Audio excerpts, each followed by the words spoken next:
back to the Champion Mindset Collective podcast. This is the place where we ignite your passion, turbocharge your success, and transform your thinking. I'm your host, Anthony Dahya, and today it's my absolute pleasure and privilege to welcome you all to this podcast interview. Today's special guest has a background in hairdressing and hospitality. Our guest has been in the customer service industry for 26 years.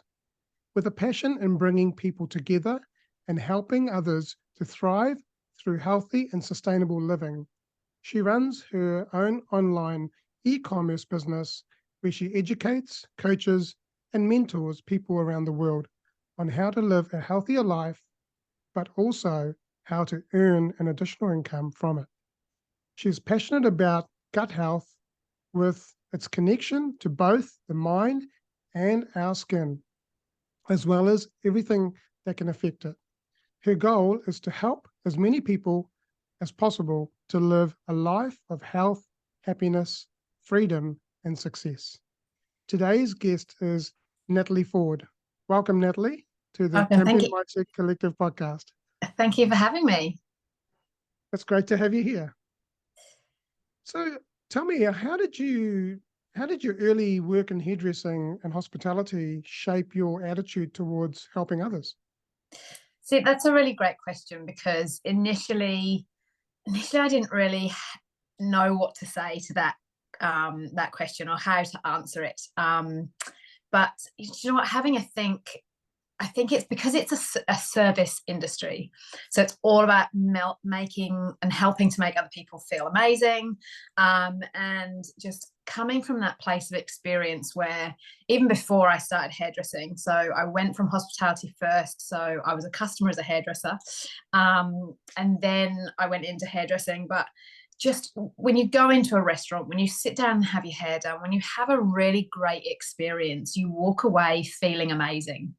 And I think just coming from that place where I love giving to others, helping them to feel amazing, and just, you know, it's that wanting them to walk away to feel like they've got something from that service. So yeah, I mean, that's really where it's come from. And then when I've come into the business where I am now, it's all about helping to serve others and make them feel great too.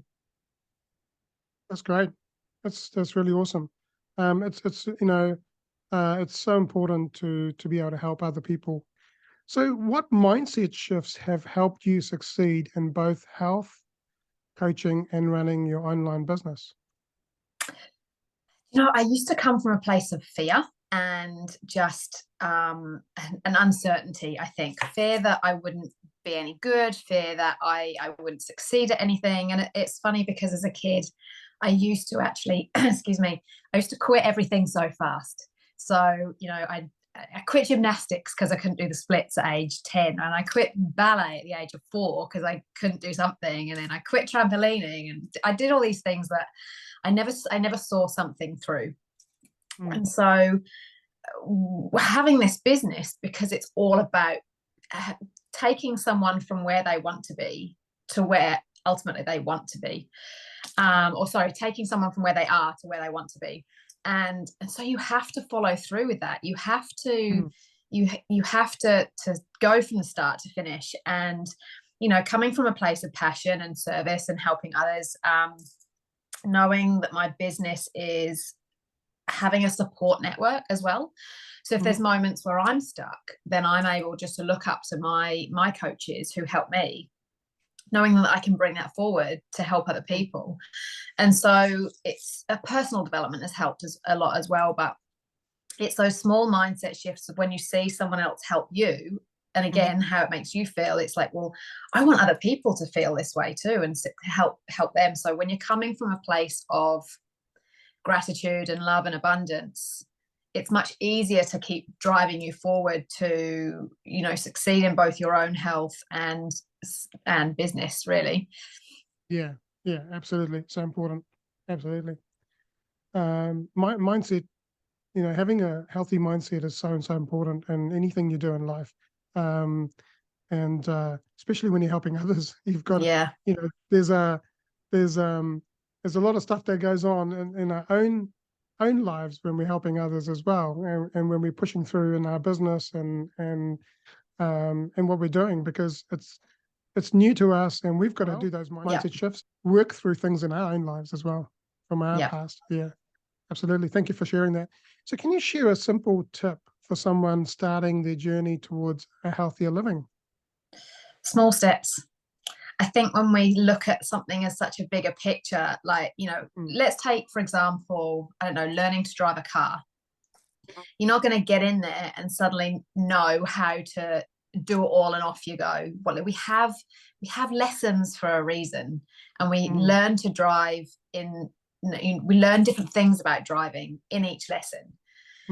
So if we're taking a health journey, for example, if someone wants to lose a certain amount of weight, or they want to start eating a lot healthier because they're eating absolute junk food, rather than go, shit, I need to lose 10 kg, 20 kg, I need to just cut out all the sugar and all the food. Just go, take it day by day and break it down to, okay, in order to lose 10 kilos, I need to do that over a certain period of time. And so you break that down over a period of, say, 12 months. And then what the steps that you would need to do to do each day, basically. And having a support network is so, so important. So saying to people that especially those that you're close with, look, hey, I'm on this health and wellness journey, and I need mental support from you guys. I need to know that you're going to cheer me on when I'm doing great, and still cheer me on even on those days that I'm like, oh God, I'm eating a packet of crisps today. It's like, you're allowed to have those days. So it's just start small, start simple. Don't look at it as a marathon. And again, like training for a marathon, for example, people don't just go out and run 26 Ks. They do 5 Ks on one day, or they might start by walking. It's just those small steps. Yeah, it's micro habits, right? Micro habits, yeah. And one of the things I heard Rob Dahl talk about was habit stacking. Is that you already have your habits that you have, like brushing your teeth and whatever, but it's about micro habits where you stack those habits one on top of each other. And once you get good at something, or once you're starting to get competent at something, then you stack another one on and stuff. Absolutely. And to our viewers, remember, you don't just get motivation and confidence and competence without taking action and consistent action. So absolutely. Okay, so how has understanding gut health changed your view on overall wellness? Well, before I started my business and before I got into health and wellness, I had no idea how much our gut does for us and does for our body. It's connected to everything. Like, there's that gut brain connection, there's gut skin connection, and so it's the place where all our hormones are made. And if you've ever had that feeling when it comes to, say, gut and mind, or gut and brain health, when we're feeling nervous about something, we say, well, I've got butterflies in my tummy, but like, we're nervous up here, but we feel nervous kind of like in our stomachs too. And that's because of an actual connection, a nerve that goes from our gut up to our brain. And so when our gut is in poor health, we'll suffer from fatigue or bloating or bad skin or, our brain fog, all of those types of things. And so a lot of that can be linked to very, very poor diet, to stress, outside factors, changes in weather, that kind of stuff can all affect our actual gut health. So all it takes is one little thing to disrupt that, and it actually has like a knock-on domino effect with regards to our overall health in general. So when I understood the implications of really taking care of our inner health, and especially our gut system, making sure that we're eating foods that aren't going to be a disruptor, supporting it with decent pre and probiotics, and not just feeding it with all the crap. Like, if we had a Bentley, for example, right, we're not going to start fueling it with, we're not going to make it go running on sunflower oil. We're going to take care of that, Bentley. Exactly. Yeah. And so, it's like, especially for me as I get older and I'm in my 40s now, and for women coming into perimenopause or menopause, that is where gut health is vital. And for men too, like when they hit their 40s, it's something changes. And so, in order for us to keep going at our optimum health, understanding what the gut does and how it's linked to everything and our digestive system in general, that's where, and I get I could go on about it for hours because I'm so passionate about it.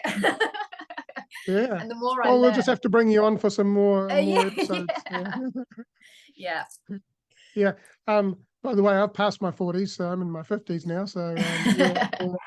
But it's interesting what you say, because there's that saying, if you and I kind of just as you were talking about the gut health and how it, mind and gut and body, it's like, that saying, trust your gut. So if your Yes, gut's not right, how can you trust your gut, right? 100%. If it's going to affect your mind, then how can you trust what's Yeah. So yeah, absolutely. Thank you for sharing that. So what is one mindset barrier you have had to overcome in focusing on your gut health and wellness?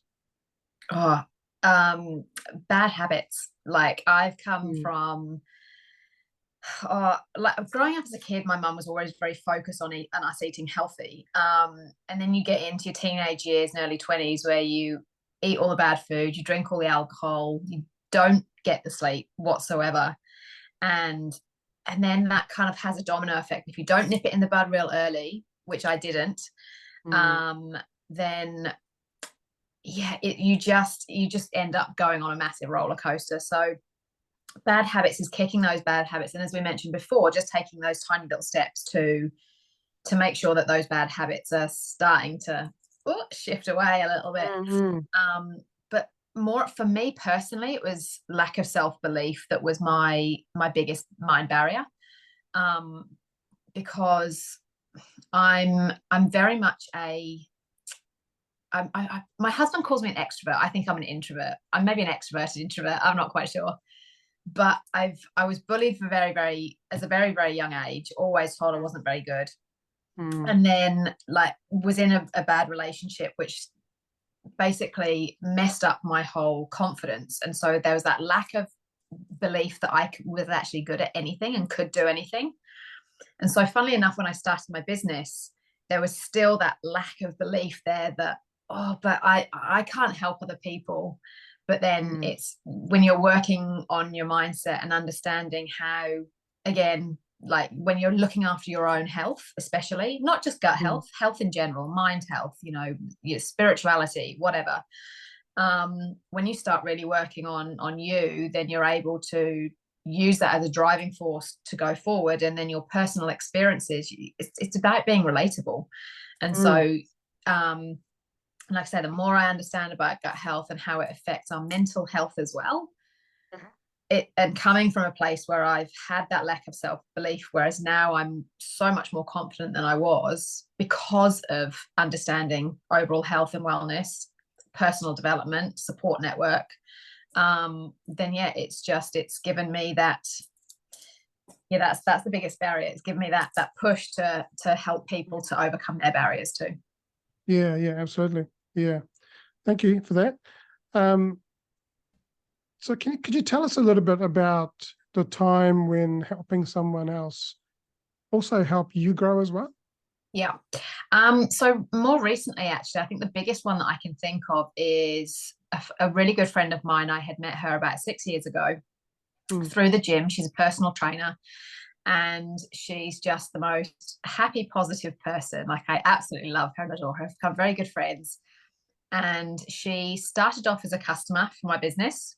mhm, And again, lack of self-belief from my end was that, she'll never join the business. She'll just be a customer.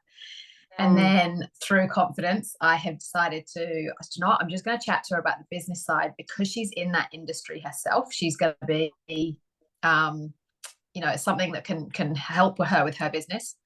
yeah. And she was so open to it. and so she's now a team member.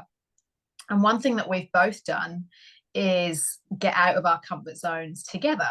So she's a qualified yoga instructor and a personal trainer, but she's only ever done trainings one-on-one in a gym environment or in a yoga studio. Yeah. So we created a completely free community wellness group for our local village, town, whatever. Everyone meets on a Saturday morning at 8 o'clock in the morning, and we do half an hour of either yoga or circuit training. And it's completely free because we wanted it to be available for anybody and everybody, and understood that not everyone can afford a personal trainer or go to yoga classes, or, you know, they might be new to the area and wanting to meet new people, or they might just need half an hour to get away from the kids. Yeah, exactly. Yeah. Bring the kids along. No, kids aren't allowed. And so she was completely out of her comfort zone because it was in a big, wide, open space on our local park. And it was out of my comfort zone because I've never taught a class in my life. And so we were just there helping each other. So her confidence grew, and seeing her confidence grow, knowing that I had mentored her and helped her and we'd done this together, we kind of have grown on this journey together. And now we've been doing this since November. We've got we started with one person, and we've now got, I think, 8 or 9 people in the group that come each week. And then seeing how it's helping them, and we've now just like rolled with it and enjoying it. And she's been away for the last couple of weeks, and I basically taught 2 classes completely on my own, and I never thought I'd be able to do that. Yeah. That's a huge confidence booster for you. Yeah, absolutely. And you know, like there's I think there should be more stuff done for free, because it's that you know, law of reciprocity, right? Where you give back, and then, you know, you'll get it back in some shape or form. Absolutely. Yeah, it's so great that you're doing that, and you're getting out to the community, and enabling people who can't afford it and who don't maybe want to have that time by themselves to get away. No, that's great. And a public place is even better. I'm not sure I'd ever be able to do a yoga class, and so I take my hat off to you. So there you go. But it's fun too, because it's actually opposite a kids' park playground. So there's loads of mums that go there. There's loads of foot traffic. People walk through the park all the time and see us doing our little thing. And the amount of looks that we've had, but not as in like, oh, what are they doing? As in, ooh, what are they doing? And so, you know, every now and again, I'll like put my hand up and I'll wave and I'll joke, and I'll be like, there are these 2 cyclists that would cycling past, and I'm like, come join. And they said the same too. Oh no, I can't do yoga. And it's like, no, everybody can do yoga. And so it's having that interaction with people that you wouldn't ordinarily ever have interactions with. Absolutely. Yeah. No, that's awesome. Well done. That's great that you're doing that. Thank you. So what's your advice for staying positive and motivated and promoting healthy lifestyles? Just understanding that honestly, the biggest and probably the hardest goals that people are going to achieve, whether that's health, business, relationships, it doesn't really matter what the actual end all goal is, because having a healthy relationship is still health, in my opinion. Is that those biggest goals take time. So to have patience, have some kindness to yourself, give yourself some grace when like shit might get a bit rough, and just have that mindset, just the positive mindset to keep going, just push through, and know that those goals can be achieved especially when you're breaking it down in small steps, like we mentioned earlier. But just know that the best stuff takes time.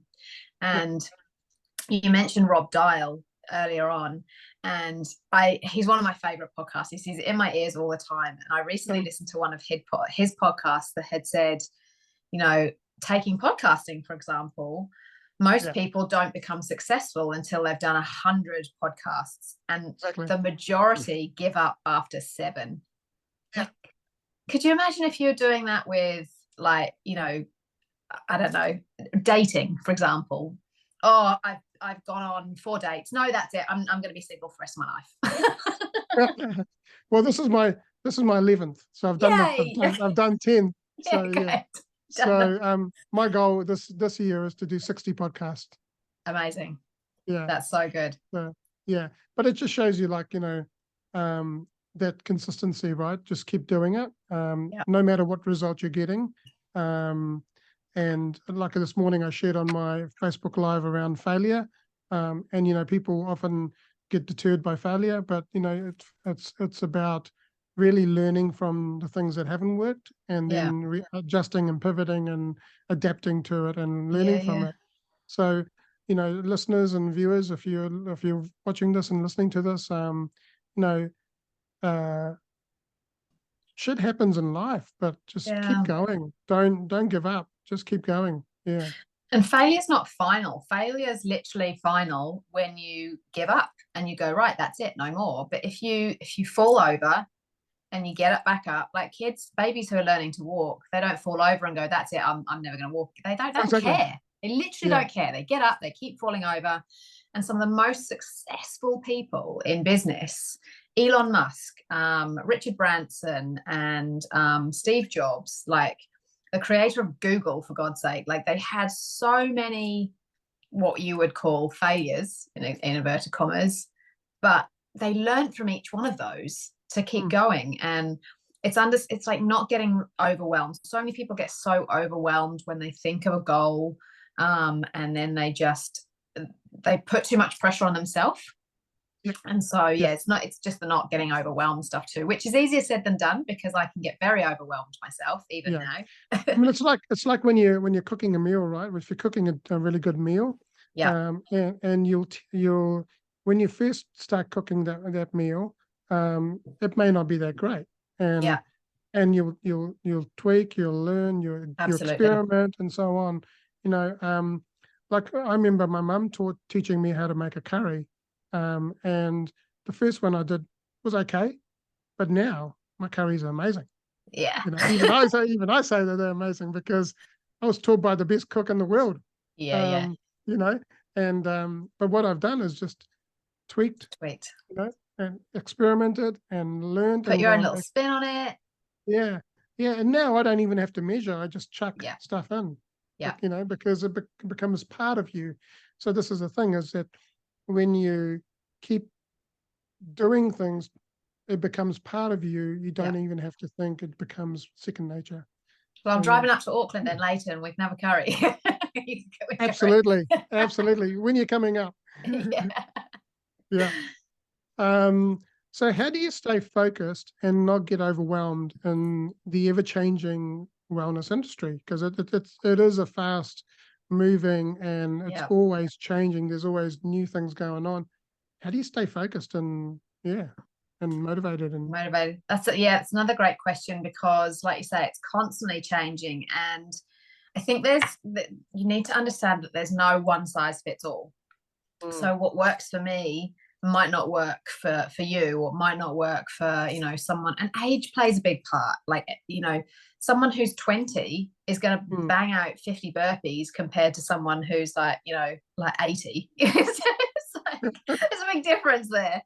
And so it's finding what works for you personally, and again doing those small little tweaks, but the basic information will always be the same, and that's eat right, don't eat all the crap, exercise. Those are the two main things. But like look after your sleep health as well, and try to reduce stress, because all of those factors are always going to affect anything that we do. You could be the fittest, the most perfect, like fitness influencer, but stress is going to come to you at some point. And so it's learning how to navigate that.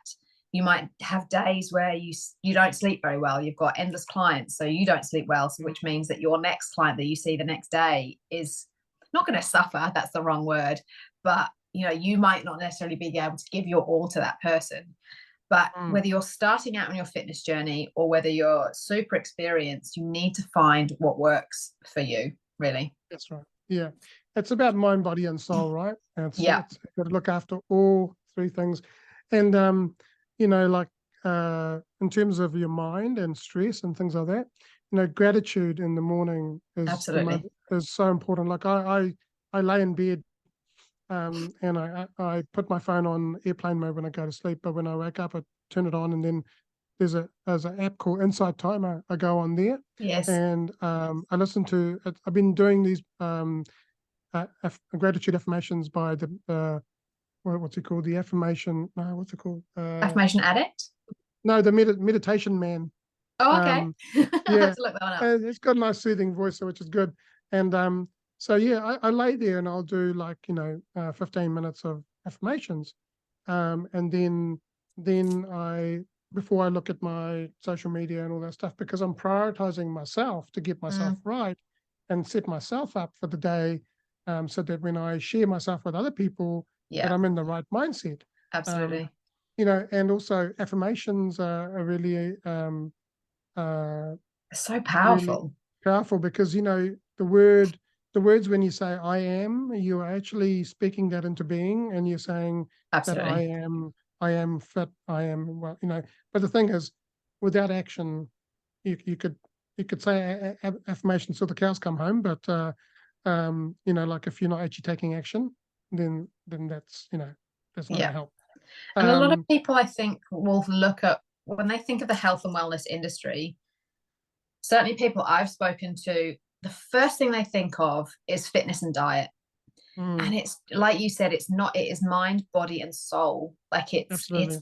encompassing everything. Wellness is everything from spirituality to your family to mm, let's say personal development to it's the people that you surround yourself with, like your yeah, network.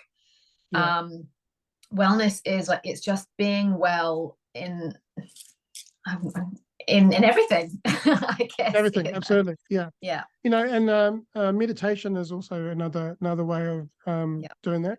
um my father, a very wise man. He sadly he passed away, but he always said to me, son, whenever you're stressed, go and be one with nature.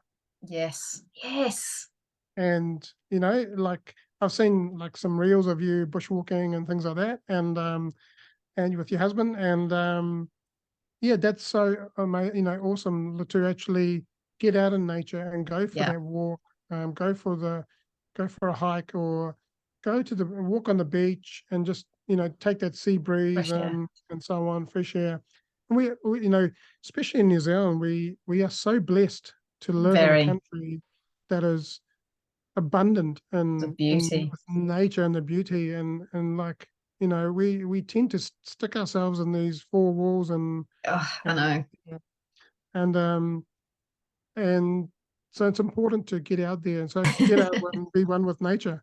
Yeah. Do you know the funny thing is though, even like if I tend so not so much in the winter because it's cold, not gonna lie, but certainly at this time of year for us, Oh, like I'll sit outside my garden. I'm very lucky that where I live is right behind an elderly care home, so it's very quiet. They don't wow. party too late, which is great. You have the sherry at night time, but you can't hear them, so that's all good. But I just sit in my garden. I've got the palm trees. I listen to them sway. I listen to the birds, and it's so peaceful. And I'll do grounding in my garden, and that is being at one with nature. And it's in my own home, and it's just those Yeah, little things. If you're in an apartment and you've got a balcony, just sit out on the balcony, and rather than tune into the traffic, try and tune in to the other noise, the softer kind of noises that nature is offering us. absolutely.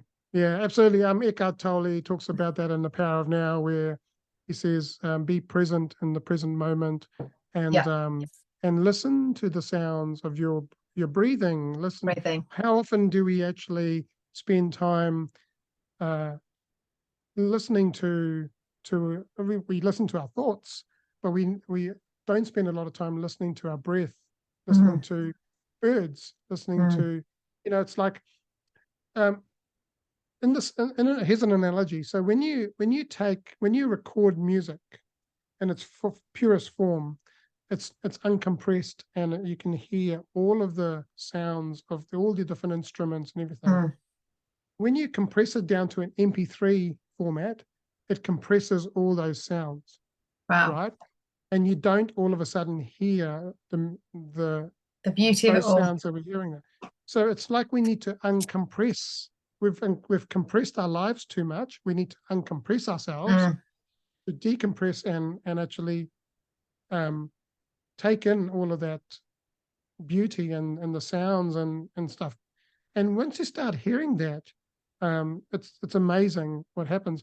I remember one of my ex-girlfriend of mine and I had an entertainment business, Monique, and I took an MP3 and I uncompressed it and used it in an AIFF format, which is an Apple format. And all of a sudden, when we were gigging one day, she says, I can hear, what's that sound? And I said, that's the instruments. And she says, I've never heard that before. I said, well, because you've been listening to MP3s. Yeah. To a compressed version.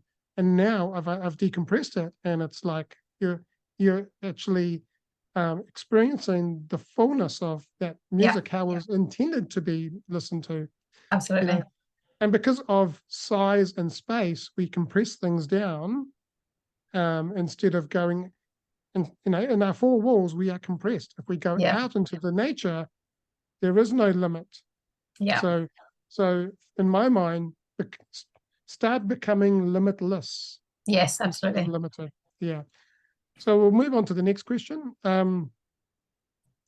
So in your experience, what is the key to balancing personal health goals with business goals?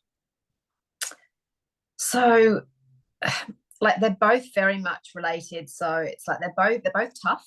Like having goals for business and having goals for personal.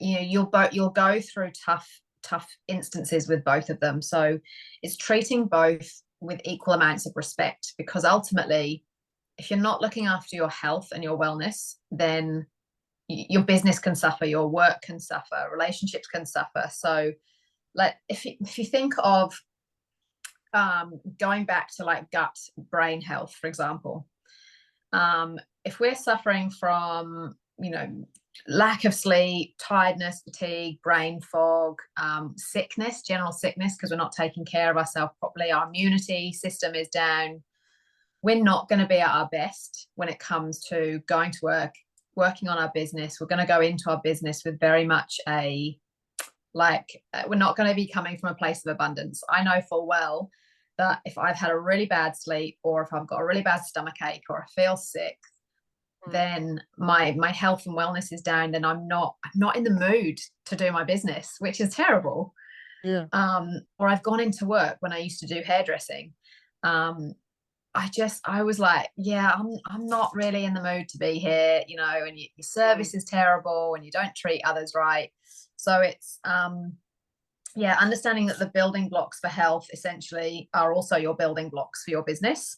And just decluttering stuff. So if you're decluttering, I don't know, for me personally, I like to have a really nice, tidy desk. Yeah.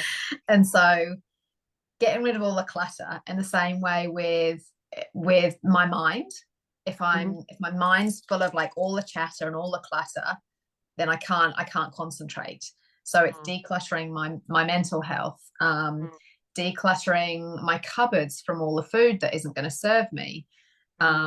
It's just that, but like for me, that's how, when I'm writing my goals for my health, I'll go write it in steps, and then I almost have almost a piece of paper that say health goals, business goals, and I have these little lines where I draw to go, right, how is my mind health going to affect this?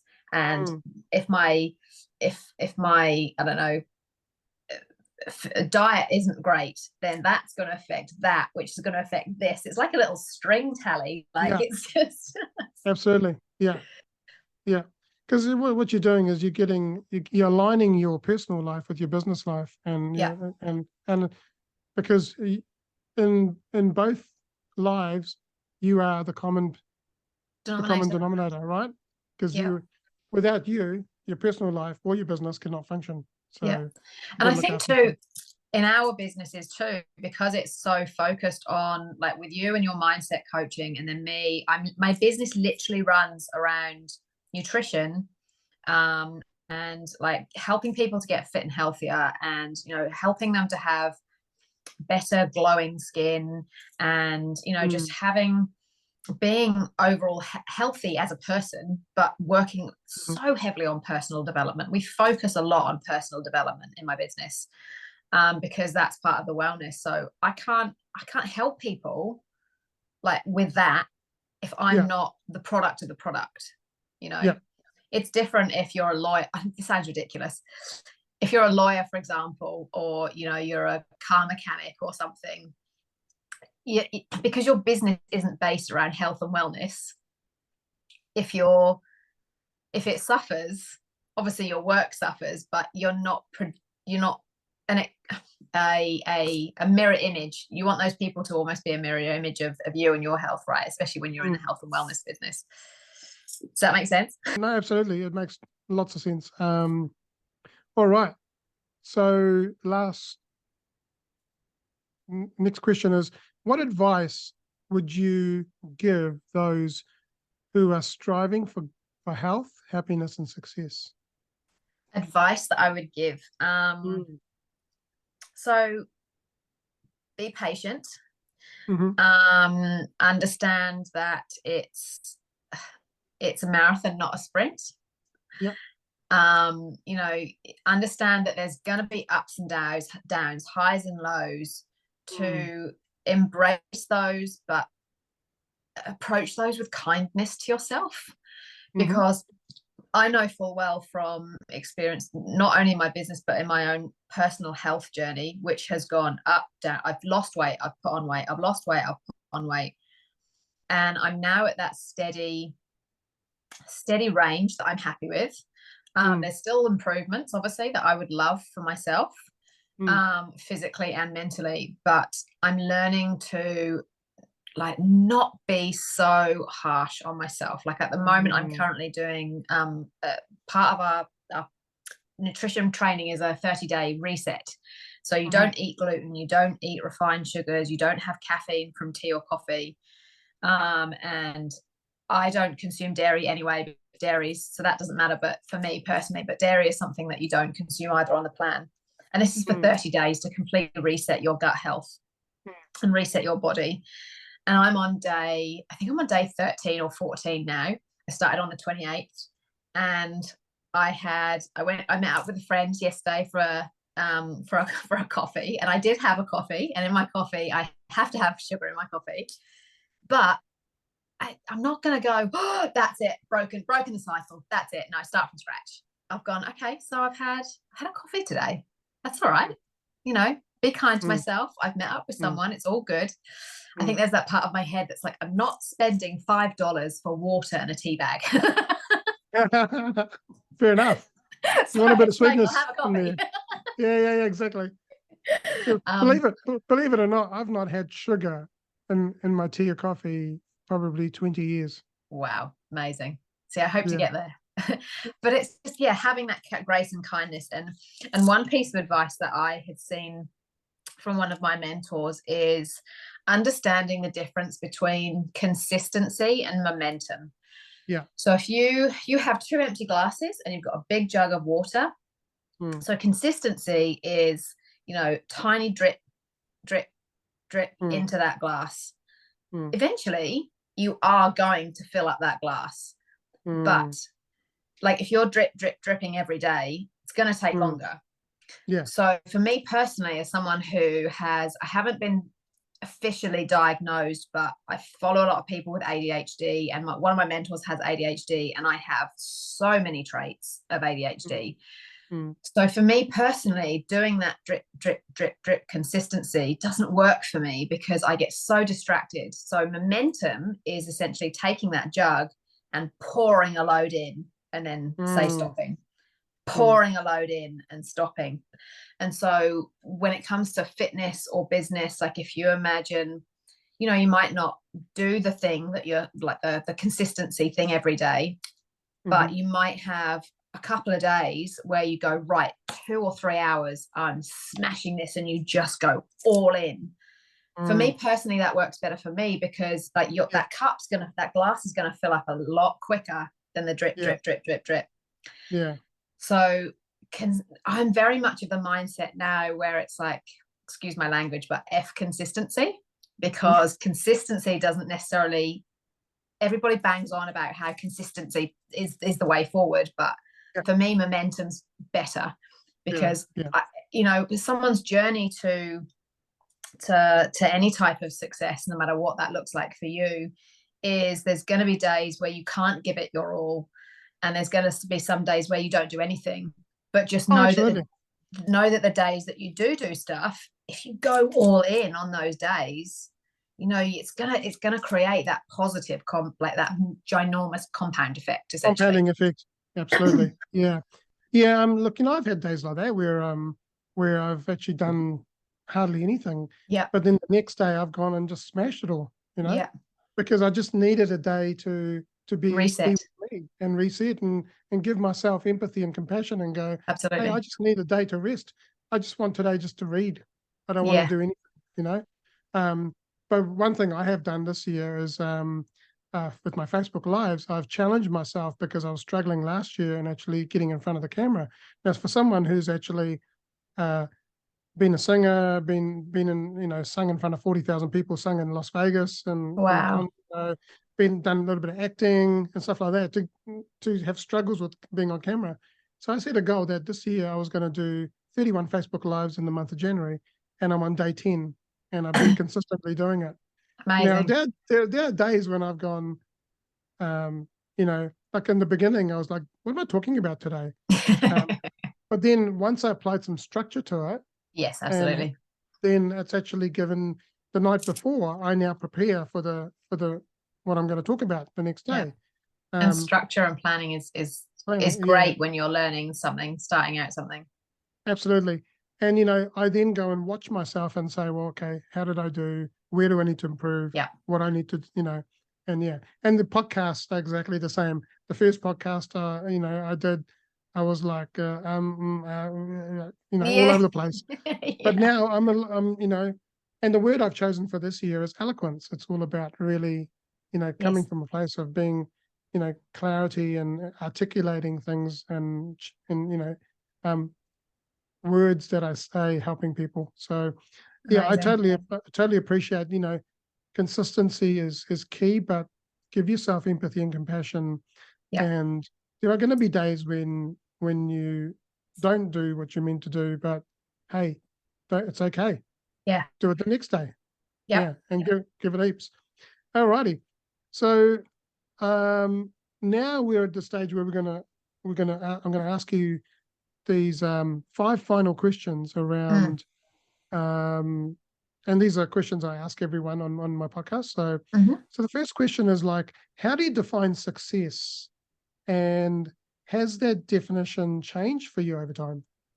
Oh, absolutely. I mean, for me, when I first used to think of success, or many years ago, I would literally equate it to income or fame. Like, success is money or it's fame. But now, like excuse me, the actual definition of success is the accomplishment of an aim or purpose. So, it's not just financial. Like for me personally, to be successful, I find myself successful now. I'm still not to the level that I want to be, but in comparison to how I was 18 months ago, 2 years ago, even like 6 months ago, I never would have done a podcast or like a Zoom interview like this. I never would have done Instagram lives. I never would have walked away from a job that wasn't serving me, or that was causing me a lot of stress. Like, I wouldn't have done any of that stuff. But so for me, success is being able to have something that I set my mind on and focus, but then it's all of those small accomplishments that lead to a bigger accomplishment. And success is messy, right? It's not just one straight line up. It's like this little wiggly ladder driving. Yeah, exactly. And so when we understand that it's messy, and it's gonna take us on all of these little diversions. As long as we get to where we want to be eventually, whether that's love, happiness, personal mindset development, having more confidence to speak to someone that you don't even know, financial, like, it doesn't matter what it is. It could be learning to skydive could be a success for you. Yeah, cool, awesome. Thank you very much for sharing that. It's great insights there. So who has been your greatest inspiration and why? Yeah, I don't have, strangely enough, a particular person. Ah. So it is anyone who basically tries something and doesn't give up. It's anybody who puts out a positive message. It's anybody who is trying to better themselves, to help better the world. I mean, there's so many great people out there that could be inspirational, whether it's Rob Dial or Ed Milet or my personal coach, or it could be I love a lot of work that it sounds ridiculous, but Angelina Jolie. I love Angelina Jolie and all the humanitarian work that she does. But there's no one particular person. It's just anybody who's essentially trying that. And yeah. No, that's good, because you're getting different perspectives as well from different people, right? Yeah, absolutely. Okay, so what is something that you believe that others might disagree with? Well, this could open up a can of worms. So we've talked a lot about like peace and kindness, not just to ourselves, but like projecting that and helping other people. So as someone who practices yoga, the saying ahimsa, which is essentially about not doing harm to other people and living a life of peace. And so someone who is vegan, I don't think that people, when they're talking about preaching about, say, helping or kindness with other people, but in everyday life, without, whether they realize it or not, it's their money is going towards things that are so far from kindness and compassion. And so as someone who is not just eats a plant-based diet but actually lives a vegan lifestyle, for me that compassion should be extended and kindness should be extended to all living beings, not just those that we share our home with, dogs, cats, birds, but to anything. And so when you understand the implications of where our money goes for animal agriculture, which is so detrimental to our planet, and is so unkind to our planet, but also the animals themselves, like that doesn't encompass health and wellness for me, because it's not helping our planet's health and wellness. It's not helping our own health and wellness by what we eat. It's not helping the wellness of animals. Animal testing for science or products or cosmetics or circuses and zoos. So I think that if we're going to preach true compassion and understand true kindness, compassion and empathy, then living a vegan lifestyle is the one thing that can encompass all of that. But a lot of people have as an animal rights activist and as someone who's been vegan now for nearly 10 years, I've come up with a lot of resistance and a lot of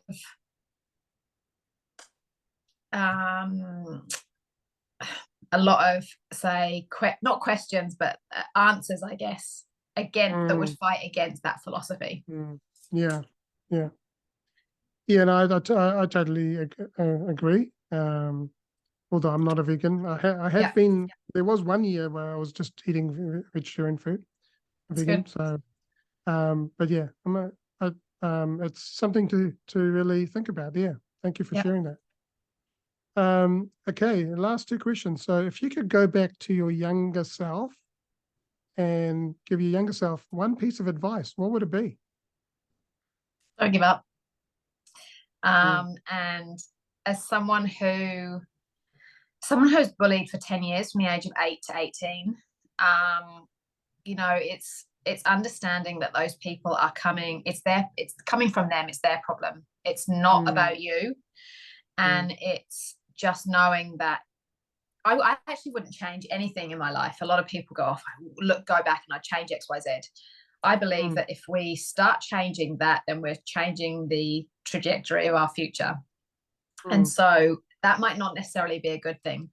And I don't know if you've ever watched the movie The Butterfly Effect with, love that movie. And so he was going back in time to constantly keep trying to change things, but then it actually kept changing things for the worse.